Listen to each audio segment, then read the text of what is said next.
All right. Hi, I'm Grant Nelson. This is my dog Bailey, and welcome to Mustache Off Grid. That might be. Nope. Nope.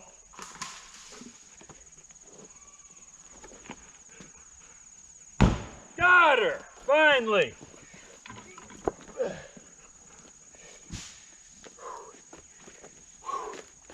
Man, that was hard.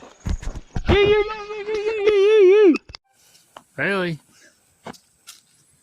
Sit. Sit. Sit. Sit. Sit. Come on. Sit. Sit. Sit. Stay. Stay. Stay. Hey, sit. Sit. Nice catch.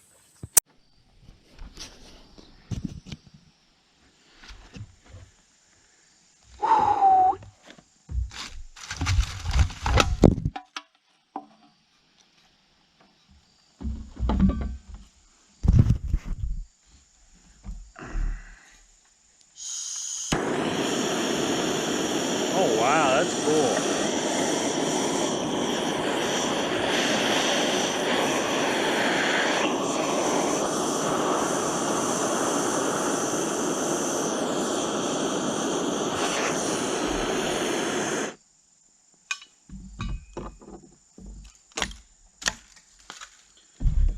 Hi guys, it's Grant Nelson with the Mustache Off-Grid YouTube channel. In case you're new to the channel, I cover various off-grid and homesteading topics each week. I live off-grid in southern Missouri in a one-room cabin with no public utility hookups, and I'm working towards being completely self-sufficient out here.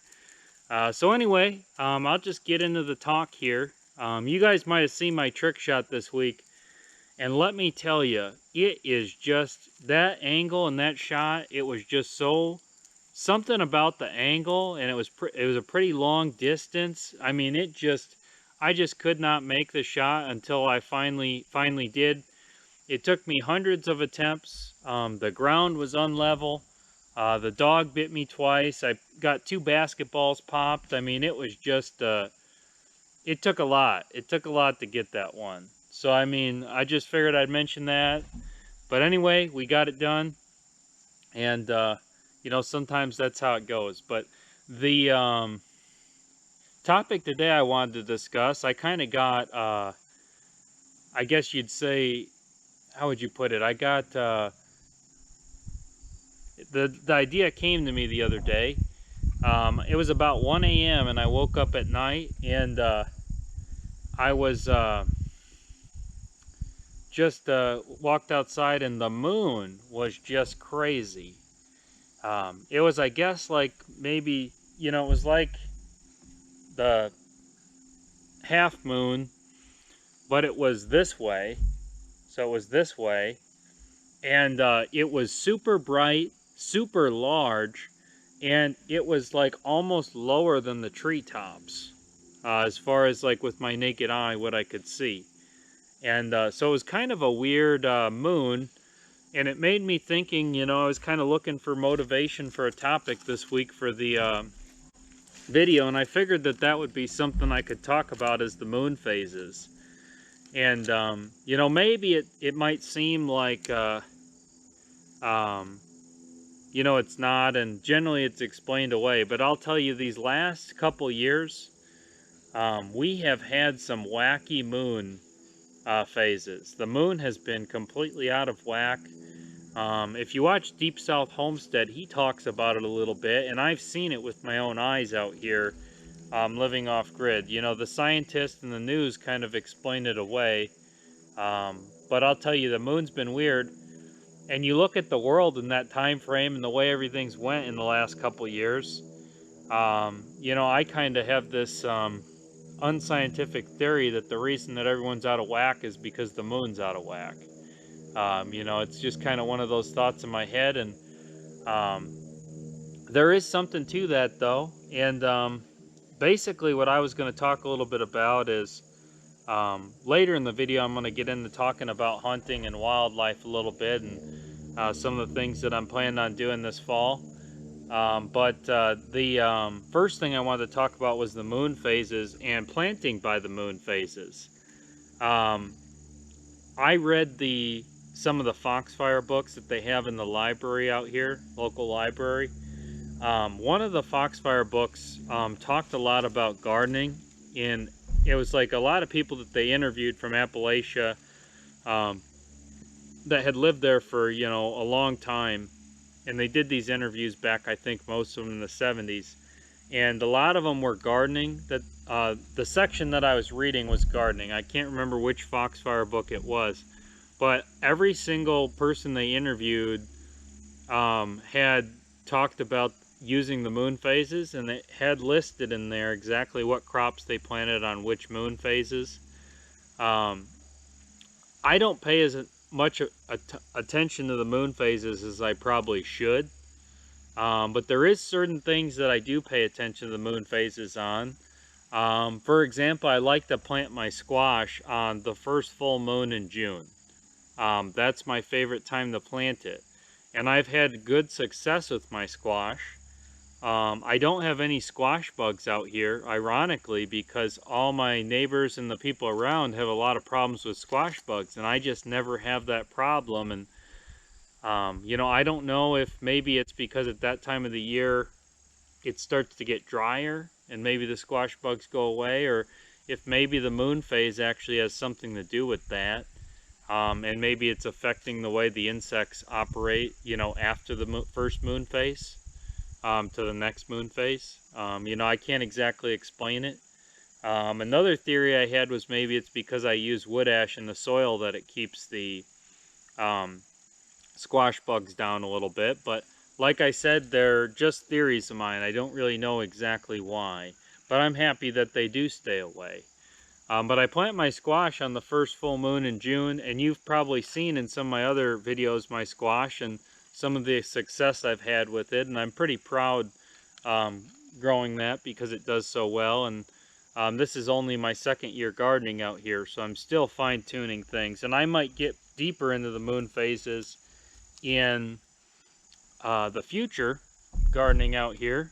But for now, you know, I'm just going to stick with some of what I've been doing. I like to plant on the first full moon in June for my squash.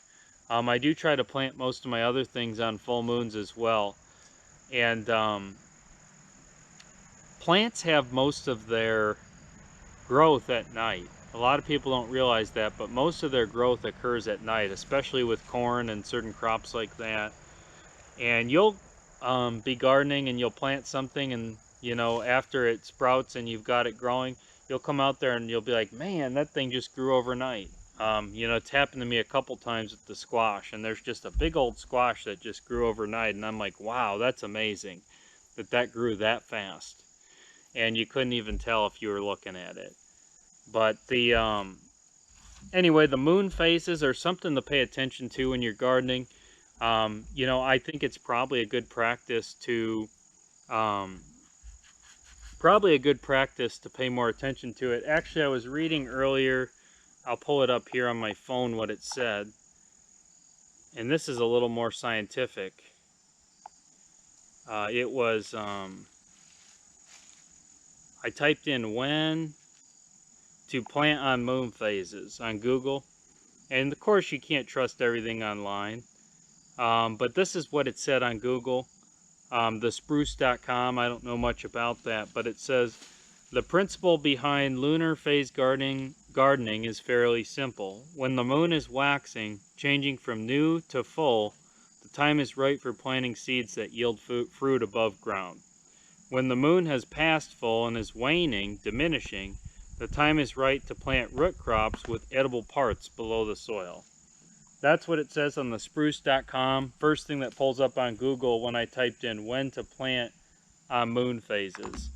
I'm not saying that that is, you know, 100% right or accurate, and I'm sure there's people that are much more precise. So if you are looking for a way to maybe increase your yields a little bit, maybe something to try, you know, is looking at the moon phases and planting off that. A lot of people consider it kind of like a pseudoscience, almost like electroculture is another one they consider kind of a pseudoscience with gardening. I think there's something to both those things. I think that it definitely helps, and I think that it's something to pay attention to.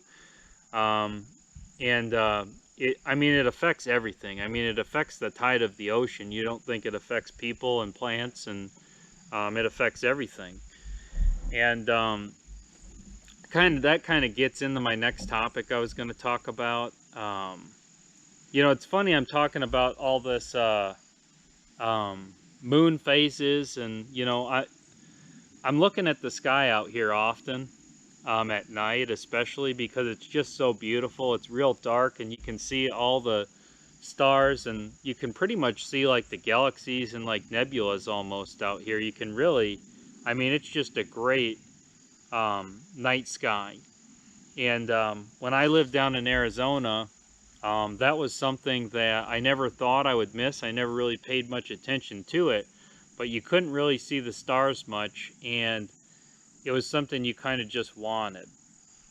Same with like rain. You know, when you have a nice, beautiful sunny day like today, you think, oh, this is wonderful. This is great. The temperature's 70 degrees. It's sunny. There's no rain.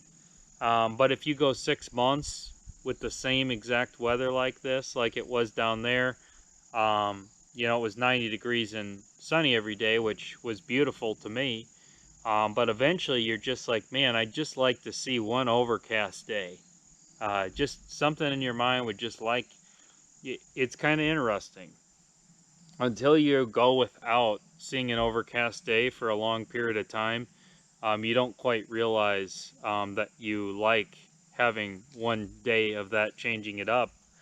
It, I don't know, it's a weird feeling. It's kind of a feeling I can't describe, but it's almost like you know it would be good if there was an overcast day mentally in your mind. I don't know. But anyway, that's a little off topic, but I'm always looking at the stars out here.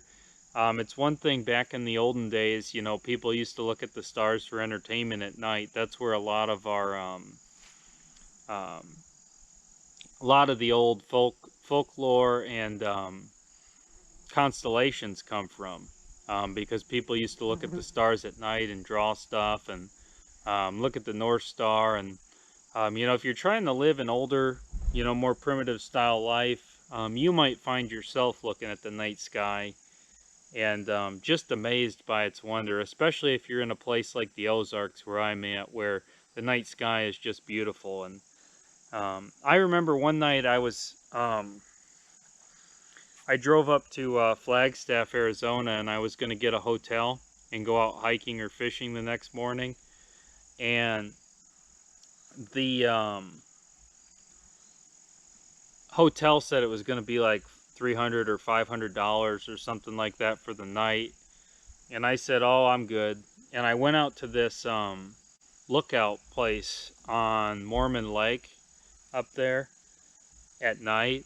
And I'll tell you, it amazed me. It just was such a wonderful view and just so amazing. And I'm not one that really, when I went down there, I never really cared about views or this kind of stuff, or looked at the sky much or paid much attention to it. But it was just one of those things. It was like you were looking through a telescope, or, you know, you were in a planetarium almost, looking at the sky. It was like you were in it. You know, it was like it was close, like you could walk to it almost. I mean, it was just amazing. I mean, the shooting stars, you could see so many of them, and the nebulas and galaxies, and you know, it was just crazy how far you can see. It was like looking through a telescope with your own eyes. And the funny thing about it is you can't take pictures of it either. It don't show up in pictures if you take a picture of it. But that was where I started looking at the sky a little more. And then once I moved out here, I didn't have any lights, you know, once the sun went down. So it kind of just became something where I'd look at the sky. And it's funny, I'm talking about all this with all the alien talk in the news and, you know, all that stuff. I have a funny, kind of a funny alien story out here. I was working for some neighbors, and we do cattle, and I was helping them with their hay. And we went out to the hay one day, hayfield that we had raked the day or two ahead of time, and the hay was like in a perfect circle, and it was pushed out. Like it was almost like a crop circle in the hay that we had raked. It was very weird. And there was a mutilated baby deer nearby. And we were like, huh, that's kind of adds to the, was this an alien or what was it, you know? And I said, well, this is just weird, you know, because I said maybe someone came out here and raked it in a circle, but we'd see some tracks coming in. I said maybe, you know, it was aliens. And I said, well, maybe like a helicopter, but that doesn't make any sense. So the guy's son that I was working for went and asked the people that lived nearby what happened, and I guess the air evac helicopter did land in the field and pushed it out into like a crop circle almost. So that's exactly what happened. But it was kind of funny because we were thinking like, man, this is bizarre. This is bizarre. We were talking about some, you know, crazy alien conspiracy things, and it was just funny. But anyway, it wasn't aliens, so that was interesting. Just kind of a funny story, I thought. But the next thing I was going to talk about, you know, speaking on these moon phases, was we're getting into hunting season here, and the fall, you can just feel the crisp fall in the air. The leaves are starting to fall. You know, a lot of new leaves, a lot of yellower leaves like this, you know, fresh ones falling. And it's just one of those things that as an outdoorsman, I know, I'm like, it's deer season, you know, and it excites me. I enjoy hunting the deer, and and other things as well. And I enjoy trapping as well. And you know, some people are pretty against that stuff these days. One thing I was going to talk about with that is people don't realize, as you know, they think that, oh, you're out there killing the deer, you're out there killing the deer, you're a murderer. And it's one of those things that it keeps the population in check. And a lot of the deer actually, they're very invasive. There's a lot of places in the United States where they didn't even used to have deer, and now they do, because of hunting. So that first off, the deer wouldn't even exist if it wasn't for hunting, because the DNR and the conservation departments of different states have been actually 100 years ago, 50 years ago, putting deer certain places for hunters and expanding the populations. And then they expanded, you know, outwards from there as well. But a lot of these animals are actually stocked. They were stocked. Like when you stock a pond for fish, they were stocked. And you look at like what used to be in the United States, something like buffalo. The buffalo used to do what the deer do now, you know, grazing. And especially in a lot of places. I've watched some videos on some people from Montana saying the deer kind of, you know, graze the pastures like the buffalo used to, and keep the natural ecosystem in check that way. And it's kind of interesting too, you know, every region, there's a scientific theory called carrying capacity. Basically, per acre, and you know, per square footage, every single property has a certain carrying capacity based on what type of foliage you have, what type of trees you have, what type of soil you have, what, you know, what there is for the animals to eat. And there's only so many that can live in a certain place. And for example, like if you've got snakes, generally speaking, there's hawks to keep the snakes in check. There's other animals that eat snakes, wild pigs, things like that, and they keep the populations in check. So they've got a predator that eats snakes. There's probably other things that eat snakes as well. Those are just a couple examples. But if those predators were gone, then the snakes would overpopulate the area and there'd be more of them. But each area can only hold a certain amount of animals, and how how can I explain it here? Like talking about when you take those birds out, they're replaced by snakes. So basically, however many birds were replaced by the snakes and the carrying capacity remains the same, it's just replaced by a different species. So like, for example, let's say this is a wild example and it's not going to be scientifically accurate. Let's say I trap one raccoon and then 3 possums will come and replace it. You know, that's an example. Or I trap one raccoon and 3 squirrels come and replace what the coon was eating. Just an example that every property has a certain carrying capacity of animals, and generally speaking, if you take one animal out, it's replaced by new animals of another species or new animals of the same species. And when the predators are left to a certain spot, they tend to get overpopulated. Animals that don't have anything to keep their population in check tend to have more than, they start to populate an area and grow above the carrying capacity. And when that happens, they start to have more disease, they start to infight and kill each other themselves, and they start to starve to death because there's not enough for all of them to eat. So hunting and trapping and some of these conservation practices actually help to keep the populations in check. And especially things like fur trapping used to be very big business back in the 70s and 80s and 90s. But the prices are so low now that not as many people do it anymore. A lot of people don't do it for sport. And the populations of some of those animals like coons, possums, and things like that has really taken over. And certain populations of other animals like turkeys and things like that have really declined. And those animals their populations are expanding so rapidly, and they're actually becoming a problem, is the point that I'm getting at there. When they get big populations like that, like I said, they tend to have disease, they tend to fight and kill each other, or they starve to death because there's not enough food for them all. Or they start to invade new places, like they might start to go into a farmer's barn and eat all his corn, or go into a chicken coop and start eating your chickens, things like that. So not only does hunting and trapping help to keep those populations in check, but it also is preventative maintenance if you're farming for agricultural use and things like that as well. Now, that being said, I think that there's certain ethics to it all. Not overdoing, what you should, or what a single man should do.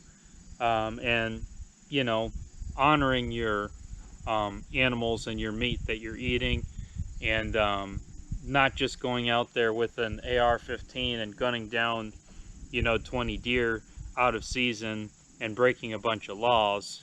Things like that I don't really agree with. I mostly agree with, ethical, following the Conservation Department and the Department of Natural Resource laws for hunting and fishing and trapping, and preserving those things for the next generations, and, promoting the sport of hunting. I do hunt a little bit for trophy as well. I do enjoy trying to get a big buck because it's hard. It gives you a little bit of a challenge to it. It's a lot easier to just go out in the woods and just shoot the first doe that comes along, but when you manage the population and you're looking for a certain one, I think it's a little bit fairer and a little bit more of a challenge for the hunter. And it just sharpens your skills a little bit, and I think that's part of the sport of it to me, is always trying to up your best that you've gotten. Your biggest bass, or your, best coyote, or your, biggest buck that you've gotten. Obviously I'm going to eat those things and use the furs and things like that as well. So I think it's a good thing. I think it keeps the populations in check. Speaking of keeping the populations in check, deer, I'll just give you guys a very good example of what I'm talking about here. The deer population out here is expanding rapidly. It is crazy. And the thing that's even crazier about that is everyone out here hunts. But the deer population is expanding rapidly because there's tag limits. And they used to have, back in the, I think maybe 15, 20 years ago, talking with some of my neighbors, maybe a little longer than that, they used to have, you could only get one buck for rifle season, but you could get unlimited doe tags. So you could buy as many doe tags as you wanted and get as many does as you wanted to fill your freezer. But now they only allow one any deer tag and one doe tag. So you can only get 2 deer in rifle season.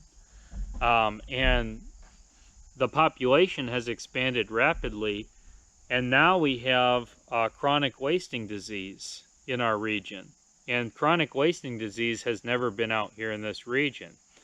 And I believe, I guess there could be other factors associated with it, but I believe the population of deer has increased so rapidly that now there's a disease to keep that population in check. And chronic wasting disease, actually, you have to, when you shoot a deer with a rifle, if it's in the first day or two of the season, something like that, you actually have to go bring it to a DNR check station and get it checked for chronic wasting disease. They kind of cut into the back of the skull, and they take a little sample and send it to a lab. Chronic wasting disease is not contagious to humans, and it's harmless to you. So really there's no reason to be so concerned about it, but it could decimate the deer populations, which is why they test for it and make all the hunters abide by some of those rules. But I think they kind of did it themselves by limiting the tag limits on does and things like that in certain areas. And I've seen some places, especially some places out in Iowa, where they've limited the tag limits like that, and it is absolutely insane how many deer there is. And it's actually a huge problem for the farmers in those areas and the people in those areas.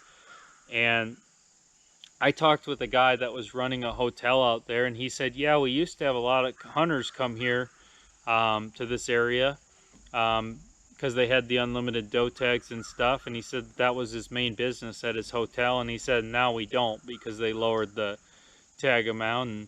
And that's a little bit off topic, but I'll say that the deer populations out there were not good. And they're seeing a lot of does with antlers and stuff now too, which is also odd. And I think it has something to do with these increased populations, some of these deformities and things like that. There's a lot of inbreeding, and it's just becoming unhealthy for the deer how many there is actually. Which will happen with any animal population if there's not natural predators. Human beings are one of those predators, and other animals that are predators, to actually keep those populations in check. So that's just a little bit of an explanation on that, but it also ties into the beginning of the video where I was talking about the moon phases. And with those moon phases, the animals really tend to go wild, especially if you're fur trapping or hunting. You'll find that on the full moons, the animals are just running like crazy. And if you're ever checking a trap line or something like that, you can expect when you go out there to have a good day the night after you're checking traps after a full moon. It just kind of adds to some of the theory at the beginning with the moon phases, and ties into the conversation there that animals tend to be very active on full moons. And I've heard that fish as well bite very good on full moons, like bass and things like that. They're actually nocturnal animals, so they feed more at night, which is kind of interesting to think about as well. I'm actually planning to put out a couple hunting videos in the next coming weeks here. And I put a deer cam up in the woods, which I'll probably have a video on that as well. I'm planning to show some of the animals from my deer cam on the channel, and we'll see what I can get on the deer camera and show you guys. So I'm going to have some videos on that coming up. And I'm kind of scouting the deer and seeing what's coming through my property right now, which is kind of fun, kind of enjoyable. And like I said, the fall's just in the air, and I kind of got the hunting spirit, coming on,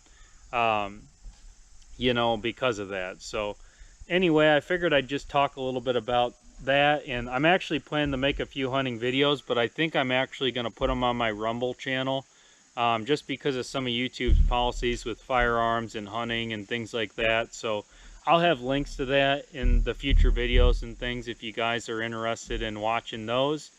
And anyway, that's all I have today.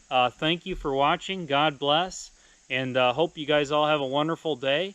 And you know, like I said, thank you for watching. Sit. Sit. Come on, sit. Oh, good boy. Good boy. Lay down. Lay down. All right. Good boy. Hey, guys, let's make Bailey famous. Let's make Bailey famous. Like and subscribe to my YouTube channel, Mustache Off Grid. Hope you all have a wonderful day. And God bless. Let's make Bailey famous, guys.